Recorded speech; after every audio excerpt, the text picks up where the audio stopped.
China's electric vehicles are flooding global markets, reshaping the automotive industry overnight. Yeah, you heard it right. That's exactly what's happening as Chinese brands, fueled by over $231 billion in government subsidies, saturate Europe, the US, and the UK with competitively priced EVs. Let's explore how China's strategic investments and controversial trade practices are stirring uproar in the West, leading to retaliatory tariffs and sparking a heated debate over fair competition in the electric vehicle market. China has been accused of cheating in the global race to dominate the electro vehicle or EV market by spending an enormous amount of money to outcompete its rivals. Over the past 15 years, the Chinese government has provided approximately 231 billion US dollars or 347 billion Australian dollars in subsidies to support the development of numerous Chinese brands and countless EV models.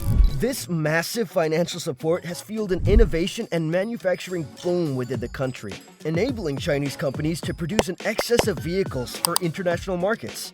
By flooding markets in Europe, the United States, and the United Kingdom with their stock, Chinese brands are able to offer prices significantly lower than those of their Western competitors. US President Joe Biden addressed this issue in May, stating, "They're flooding the market. It's not competing, it's cheating." The White House has also suggested that agreements between Beijing and Western companies that trade in China often force these companies to share technological information, which is then allegedly stolen. Scott Kennedy, a China analyst at the Center for Strategic and International Studies, or CSIS in the US, has researched the extent of Beijing's financial efforts to dominate the EV market. He warns that the $231 billion US dollar figure is highly conservative, and the actual amount is likely even higher. The massive financial support from the Chinese government has paid off, igniting an EV war that is expected to get even hotter in the coming months, according to Scott Kennedy in his analysis for the Center of Strategic and International Studies. Zheyi Yang, a reporter for MIT Technology Review, explained that China became a global leader in manufacturing and purchasing EVs before most people even realized what was happening. The Chinese Communist Party has played a crucial role in this development by supporting both the supply and demand for EVs. Generous government subsidies, tax breaks, procurement contracts, and other policy incentives have led to the emergence of numerous homegrown EV brands. These brands have continued to optimize new technologies to meet the practical needs of Chinese consumers. At the start of the 2000s, China faced a big challenge in the global car market, even though it had a strong local car industry. Competing with well-established car makers from Europe, the United States, and other parts of Asia was tough. To tackle this, China made a bold plan in 2001 to become a leader in the car industry by focusing on electric vehicles. This was a big shift from traditional gas-powered cars to cleaner and greener electric cars. The Chinese government showed strong commitment by investing billions of dollars into research and development, building factories, and creating strong car brands. This huge investment was aimed at improving technology and increasing market share both within China and around the world. By focusing on EVs, China hoped to outpace its competitors and become a global leader in the growing electric vehicle market. Now fast forward to 2023, where China's strategic pivot is starting to bear fruit. The global EV market experienced exponential growth, with approximately 13.6 million EVs, including hybrids, sold worldwide, a significant 30% increase from the previous year. China's domestic market alone surged by a third, recording sales of 7.9 million EVs. This momentum is expected to continue, with projections indicating sales could reach 10 million units in coming months. Key players in this landscape include Tesla and Chinese automaker BYD. Tesla, an American giant in EV production, sold 1.8 million vehicles globally, underscoring its significant market presence. Meanwhile, BYD, a prominent Chinese manufacturer specializing in purely battery-powered vehicles, achieved impressive sales of 1.6 million units. So last September, the automotive world was electrified when 50 car companies from China showcased their latest models at the IAA Mobility Conference in Germany. Among them were futuristic yet affordable EVs from BYD, which is vying with Tesla to become the world's top electric vehicle seller, and rising star XPeng.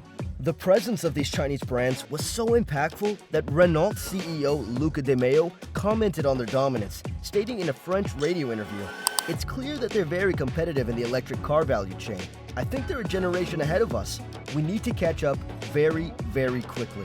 In response to the growing influence of Chinese EVs, the West has begun to push back.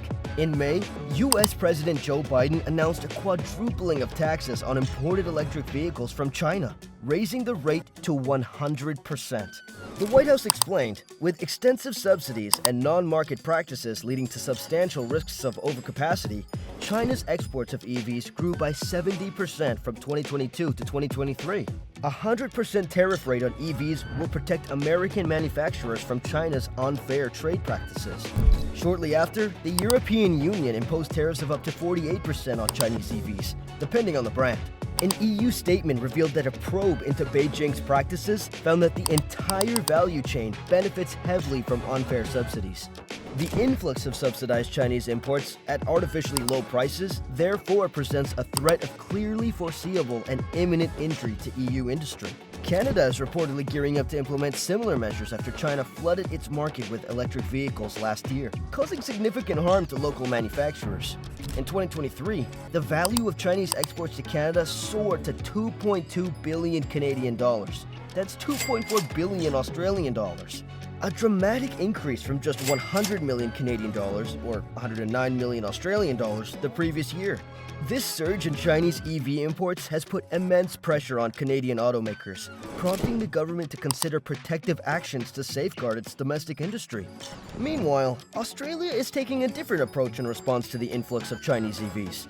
Rather than implementing protective measures, the Australian government is fostering increased competition and supply within the market. This strategy aims to accelerate the adoption of EVs by providing consumers with more choices and driving down prices through market dynamics. Consequently, it is unlikely that Australia will introduce similar protective measures as Canada, focusing instead on enhancing the overall market environment for electric vehicles. In Australia, a response similar to that of the US and EU in imposing hefty tariffs on Chinese EV exports is unlikely. Prime Minister Anthony Albanese's climate change and emissions reduction commitments hinge on a rapid adoption of EVs by Australians. The major barriers to this adoption include high costs, limited choice in vehicle models, and a sparse public charging infrastructure across the country. According to Swinburne University professor Hussein Dia, China's growing dominance in the Australian EV market can be seen as beneficial for consumers and the environment. He views the availability of cheaper EV options as particularly advantageous for Australian consumers, especially in the smaller to medium-sized car segments, where EV choices are still limited. This accessibility not only supports efforts to meet mandated emissions reduction targets, but also reduces running costs for consumers, as EVs are generally cheaper to operate. Meanwhile, China has defended its rising dominance in the global EV market, arguing that it is a result of natural market forces rather than unfair trade practices. Scott Kennedy acknowledges this perspective, noting that while Chinese EVs have indeed received substantial industrial policy support, their quality has improved significantly, making them increasingly attractive, both domestically and internationally. Kennedy also criticizes Western automakers and governments for not being proactive enough in advancing their own EV technologies and policies. He suggests that while there are exceptions, overall, the West has been slow to compete effectively in the global EV race. In light of these complexities, Kennedy emphasizes the importance of a fair and balanced response from Western countries, considering both China's industrial policies and the need for Western innovation and competitiveness in the EV sector. What do you think? Let us know, and don't forget to like and subscribe.